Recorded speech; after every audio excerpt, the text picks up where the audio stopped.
আহসানুল্লাহ মাস্টারের সাথে যতটুকু মিশেছি, যতটুকু কর্মী হিসাবে ওনার মাঝে থেকে কাজ করতে পেরেছি, আমি ওনাকে দেখেছি উনি মানুষকে কিভাবে ভালোবাসতেন। উনি মানুষকে ভালোবাসাটাই আমার মনে হয়েছে আহসানুল্লাহ মাস্টার একজন নেতার মতো কাজ করতো।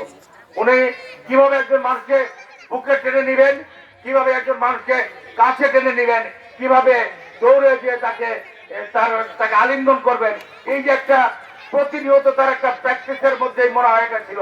উনি মানুষকে এত ভালোবাসতেন যে আসলে বিশ্বাস করার মতো নয়। যেটা তাকে নিবিড় ভাবে পর্যবেক্ষণ করলে এটা আমি অবশ্যই উপলব্ধি করতে পারি।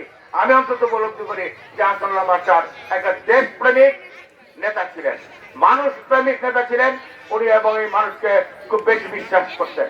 আর সেই বিশ্বাসের উদাহরণটা আমি একটা জায়গায় দেখেছি, যেমন বঙ্গবন্ধুকে 1975 সালের 15 আগস্ট তার যখন দোতলায় ঘাতকরা যাচ্ছিল, সেই সময় বঙ্গবন্ধু দোতলার সিঁড়ির গোড়ায় যখন এসে দাঁড়িয়েছেন, যে ওনাকে যখন ট্রান্সফার করা হয় তার পূর্ব মুহূর্তে উনি বলেছিলেন, আয় তোরা কারা। এই যে তোরা কারা শব্দটা তা অন্তর থেকে বেরিয়ে এসেছে কেন, কিভাবে? কারণ উনি বিশ্বাসই করে নাই যে বাঙালিরা তাকে মারতে পারে। এই বাঙালিরা তারই সন্তান, উনি এইভাবে বিশ্বাস করতেন এবং এইভাবে উনি ভালোবাসতেন। এবং দীর্ঘ 23 আয় তোরা কারা, একই শব্দ বঙ্গবন্ধু যা বলেছেন উনিও একই বলেছেন, একই কথা বলেছেন। কিভাবে বেড়েছেন? আমি বিশ্বাস করি যে উনি মানুষকে ভালোবাসতেন বলেই, উনি মানুষকে বিশ্বাস করতেন বলেই উনি এটা